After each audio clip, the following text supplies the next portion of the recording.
भगवान के द्वार में कभी खाली हाथ नहीं जाना चाहिए। डॉक्टर के पास आप जाते हो तो खाली हाथ खाली जेब जाते हो? बोलो, नहीं जाते। कहा है जब भी डॉक्टर के पास जाओ, वैद्य के पास जाओ, खाली हाथ नहीं जाना, नहीं तो काम सिद्ध नहीं होगा। राजा के पास जाओ तो कुछ लेकर के जाओ, खाली हाथ नहीं जाना, काम सिद्ध नहीं होगा। गुरुओं के पास जाते हो, खाली हाथ नहीं। अभी लोगों को ज्ञान नहीं है, चलो महाराज प्रवचन करने के लिए जाए, खाली हाथ आते हो, खाली हाथ कभी नहीं, कुछ ना कुछ सामग्री लेकर के आओ और गुरुओं से निवेदन करना चाहिए।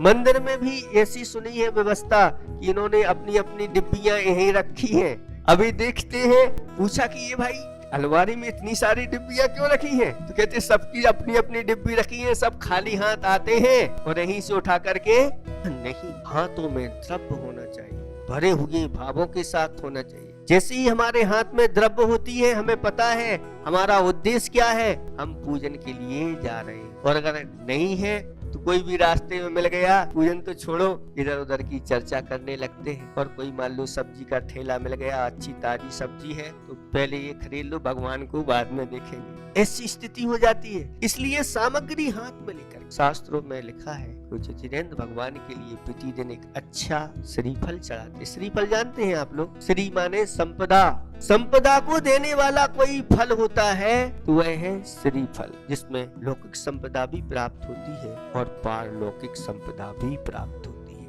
एक श्रीफल अगर जिनेंद्र भगवान को हम प्रतिदिन चढ़ाते हैं तो उसका कम से कम अगर कोई फल है तो कितना होगा? तो कहते हैं कम से कम एक राज्य की प्राप्ति तो आपको होगी एक श्रीफल चढ़ाने से। ये कम से कम फल है। जिनेंद्र भगवान के लिए जो प्रतिदिन श्रीफल चढ़ाते हैं, एक राज्य की कम से कम जब पुण्योदय में आएगा तो एक राज्य की प्राप्ति होगी। और उत्कृष्ट फल कितना है? तो कहते हैं उत्कृष्ट फल तो मोक्ष फल की प्राप्ति उसके लिए होती है।